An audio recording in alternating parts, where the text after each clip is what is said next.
Have you ever noticed how history feels like one long bloodbath? Wars, empires collapsing, kings executed, cities burning.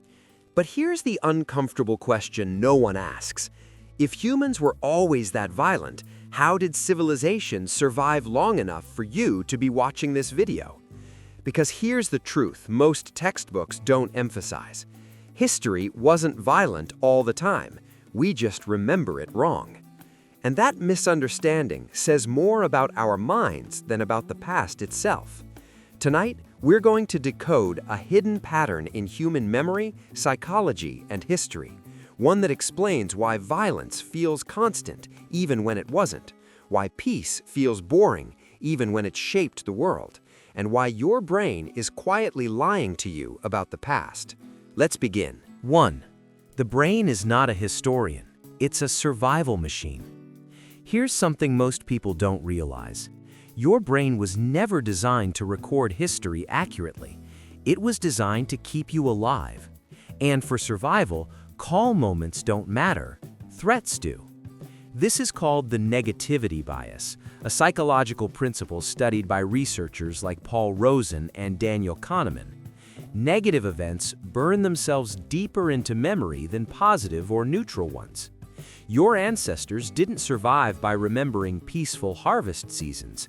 They survived by remembering famines, raids, betrayals, moments when everything went wrong. Now, apply that to history.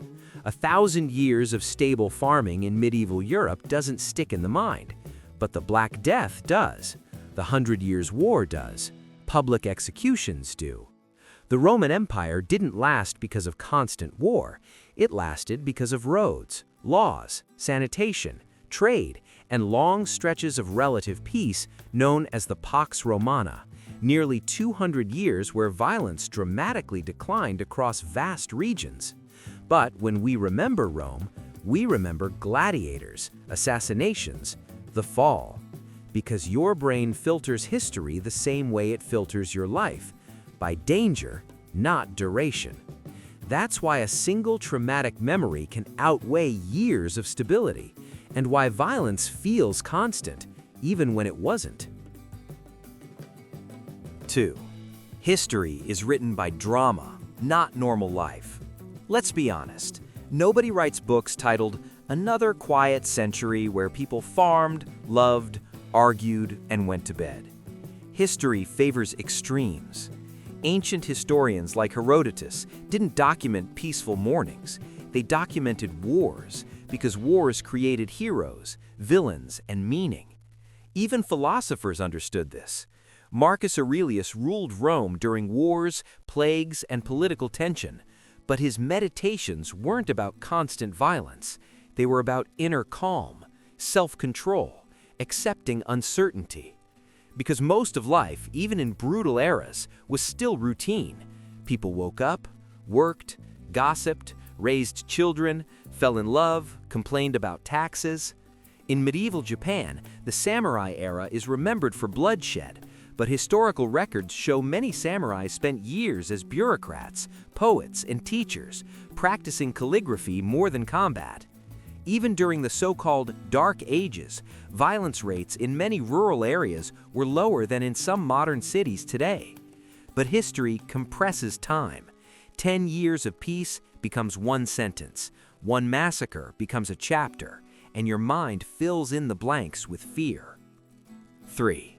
We confuse visibility with frequency. Here's a dangerous illusion. Just because something is visible doesn't mean it was common. Public executions in medieval Europe feel constant because they were public, designed to shock, designed to be remembered. But statistically, they were rare. Most people lived their entire lives never witnessing one. The same applies to wars. The 30 Years' War feels like endless violence, but entire regions remained untouched for decades, while trade, art, and family life continued quietly in the background. Even today, this bias still controls us. You see violence on the news every day, not because it happens everywhere, but because it grabs attention. Psychologists call this the availability heuristic.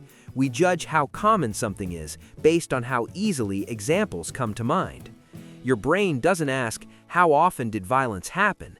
It asks, how easily can I picture it?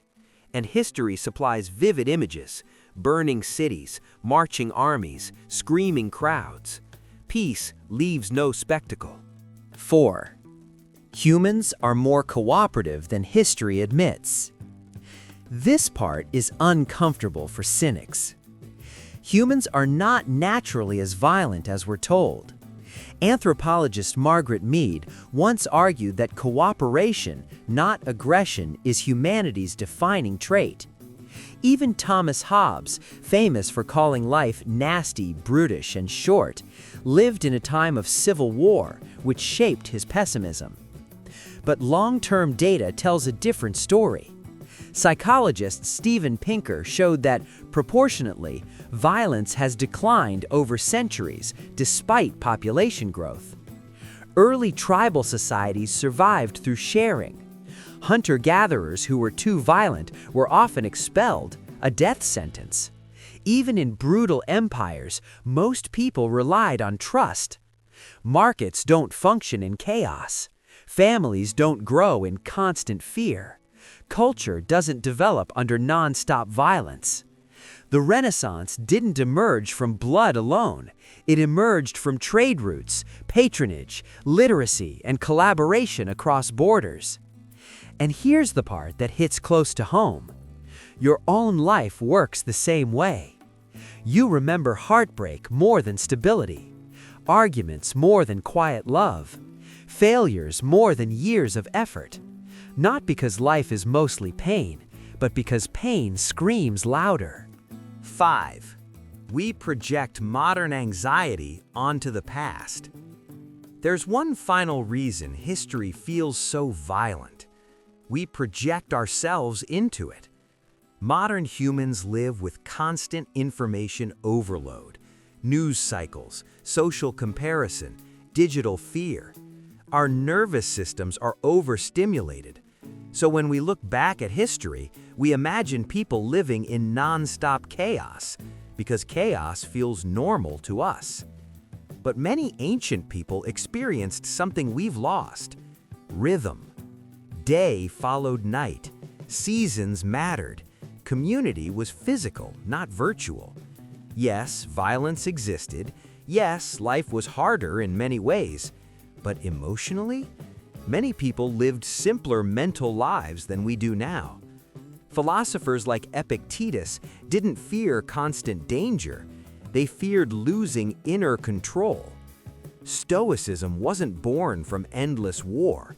It was born from the desire to remain calm in an unpredictable world, just like ours. So when we say history was brutal, we're often really saying, I'm overwhelmed by the present. And the past becomes a mirror for our anxiety. The truth we avoid. History wasn't a non-stop battlefield. It was long stretches of ordinary life, interrupted by moments of chaos. But those moments hijacked memory, just like they still do today. Violence wasn't the rule, it was the exception that shaped stories. And the lesson isn't to romanticize the past, it's to understand ourselves. Because if your mind exaggerates history's darkness, it's probably exaggerating your own life too. Calm moments don't feel important, but they are what sustain everything. Progress doesn't shout, it whispers. Peace doesn't trend, but it builds the future. So the next time history feels unbearably violent, ask yourself, what quiet moments were erased simply because they weren't dramatic enough to remember? If this made you see history and your own mind differently, stay curious. Subscribe for more hidden patterns behind human behavior, psychology, and the stories we think we know. Because sometimes the biggest lies aren't told by others. They're whispered by memory itself.